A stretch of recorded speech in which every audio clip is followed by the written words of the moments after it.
தேர்தலையும் இந்த முறையீடு நடந்ததுனால நீங்க சில வெற்றிகளை ஆளுங்கட்சி பெற்றிருக்கலாங்கிற ஒரு குற்றச்சாட்டு இருக்கு.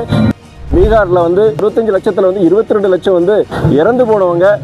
ஜனநாயகத்துக்கு எதிரான ஒரு சட்டம் தான் நான் சொல்லுவேன். எந்த கட்சி ஆதரிக்க போறதில்ல. அவங்க கூட்டணியில் 50% இந்த வரி விதிப்பு பார்த்தீங்கன்னா இது ஒரு மிகப்பெரிய ஒரு பாதிப்பு உருவாக்கிறோம். அதனால யாரும் போகலை, நம்முடைய முதலமைச்சர் அங்கே போகலை. குறிப்பாக ஒரு விழிப்புணர்வு உருவாக்குறதுக்காண்டி கிட்டத்தட்ட பீகாரில் 65 வாக்காளர்களை எடுத்திருக்கிறாங்க. அதில் 65 22 லட்சம் பேர் 65 லட்சத்தில் 22 லட்சம் இறந்து போனவங்க. அதில் மீதி பொறுத்த வரைக்கும் குடிபெயர்ந்தவர்கள் அந்த பகுதியில் இல்லைன்னா வேறு மாநிலத்துக்கு குடிபெயர்ந்து போயிட்டாங்க அப்படின்னு சொல்லிட்டு மொத்தம் 65 லட்சம் வாக்காளர்கள் நீக்கியிருக்கிறாங்க. 65 லட்சம் வாக்காளர்கள் ஒரு மிகப்பெரிய ஒரு எண்ணிக்கை. அதுக்காண்டி தான் எதிர்கட்சிகள் எல்லாருமே நாங்கள் அதை போராடணும் செஞ்சோம். நாடாளுமன்றத்தில் இது குறித்து ஒரு விவாதம் நடத்தணும் நாங்கள் எல்லாரும் கேட்டோனாங்க. ஆனால் ஆளுங்கட்சி அதுக்கு உண்டான அனுமதியை கொடுக்கல. ஆனால் அதற்கப்புறம் என்னன்னா உச்சநீதிமன்றம் ஒரு முக்கியமான ஒரு தீர்ப்பு என்ன தீர்ப்பு கொடுத்ததுன்னா, நீங்க எலெக்ஷன் கமிஷன் தேர்தல் ஆணையம் நீங்க இந்த 65 லட்சம் வாக்காளர்கள் எதற்கான நீக்கிறது நீங்க கொடுத்திருக்கீங்க. ஆனால் வாக்காளர்களுடைய ஒவ்வொரு நீக்கப்பட்ட அந்த 67 லட்சம் வாக்காளர்கள் ஒவ்வொருத்தருடைய பேர் எந்த நோக்கத்துக்காண்டி அதில் நீக்கப்பட்டிருக்காங்க அந்த முழு விவரத்தையும் நீங்க அந்த பகுதி மக்கள் கிட்ட தெரிகிற மாதிரி நீங்க வெளிப்படுத்தணும் சொல்லி தேர்தல் ஆணையம் கொடுத்திருக்கு. அது என்ன முக்கியமான ஒரு வெற்றியை நாங்கள் பார்க்குறோம். இது பீகார் மாத்திரம் கிடையாது, தமிழ்நாடு இந்தியாவில் இருக்க எல்லா மாநிலம் தமிழ்நாடு உட்பட இது பிரச்சனை ஆகலாம். கடந்த காலங்களில் சில 2023 நடந்த தேர்தல், சென்ற ஆண்டு நடந்த தேர்தலையும் இந்த முறையீடு நடந்ததுனால நீங்க சில வெற்றிகளை ஆளுங்கட்சி பெற்றிருக்கலாங்கிற ஒரு குற்றச்சாட்டு இருக்கு. இது ஒரு ஜனநாயகத்துக்கான ஒரு போராட்டமே தவிர தேர்தல் வெற்றி தோல்வியை இது பண்றதுக்காண்டி இந்த ஒரு போராட்டத்தை அவங்க வைக்கலாம். அமெரிக்காவுடைய இந்த வரி விதிப்பு கிட்டத்தட்ட 50% இந்த வரி விதிப்பினால பெரிய ஒரு பாதிப்பை தான் உருவாக்கும். கிட்டத்தட்ட 7,58,000 கோடிகள் இதில் பாதிப்பு வர்த்தகம் இருக்குன்னு சொல்கிறாங்க அமெரிக்காவோட.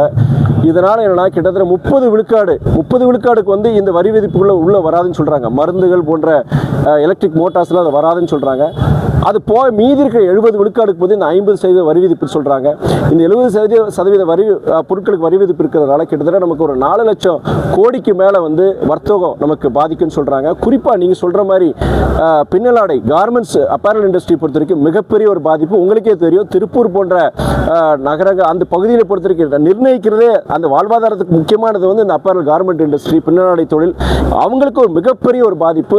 அதனால தான் ஒரு மாற்று ஏற்பாடாக அரசாங்கம் என்ன பண்ணியிருக்கிறாங்க, ஒன்றிய அரசு என்ன பண்ணியிருக்காங்கன்னா, நம்மகிட்ட 220 நாடுகளோட ஒப்பந்தம் இருக்குது, வர்த்தக ரீதியாக ஏற்றுமதி ஒப்பந்தங்கள் இருக்குது.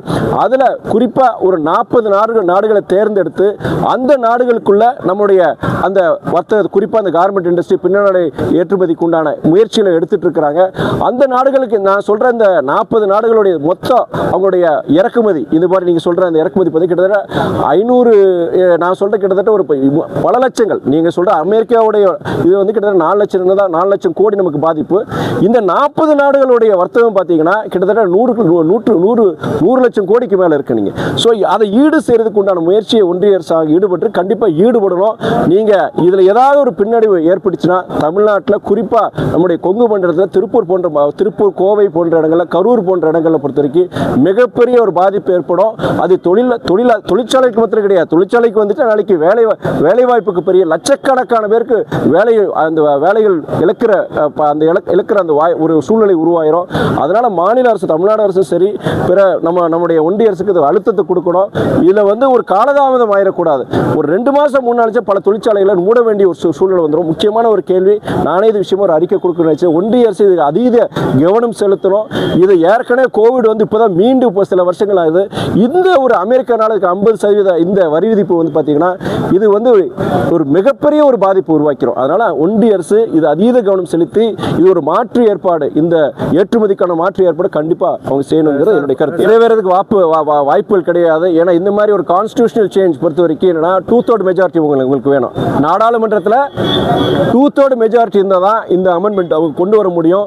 அதில் ஒரே ஒரு விஷயம் எனக்கு என்னன்னா, கடுமையான இந்த மாதிரி கிரிமினல் வழக்குகளை கிட்டத்தட்ட 5 வருஷம் கைதுக்கு உள்ளாரவங்க நீங்க முக்கியமான பொறுப்புல நீடிக்க கூடாதுங்கிறது அது ஆனால் இதில் முக்கியமான என்ன விஷயம்னா, குற்றச்சாட்டு தவறுகள் நிரூபிக்கிறதுக்கு முன்னாடியே குற்றச்சாட்டின் அடிப்படையில் நீங்க 30 நாள் ஜெயிலில் இருந்தாலே பதவி இழப்புங்கிறது அதுதான் இதுல ஒரு பார்க்க வேண்டிய விஷயம். இது ஜனநாயகத்துக்கு எதிரான ஒரு சட்டம் தான் நான் சொல்லுவேன். எந்த கட்சி ஆதரிக்க போறதில்ல. அவங்க கூட்டணியில் இருக்கிற தெலுங்கு தேசம் போன்ற கட்சிகளே பொறுத்த வரைக்கும் இதை எதிர்க்கிறதா கேள்விப்பட்டா அதில் சில மாற்றங்களை கொண்டு வரணும்னு சொல்றேன். ஆனால் நாடாளுமன்றத்தில் கண்டிப்பா இந்த 130th அமெண்ட்மெண்ட் சேஞ்ச் பொறுத்த வரைக்கும் இந்த மசோதா பொறுத்த வரைக்கும் நிறைவேறுங்கிற முழு நம்பிக்கை இருக்கு.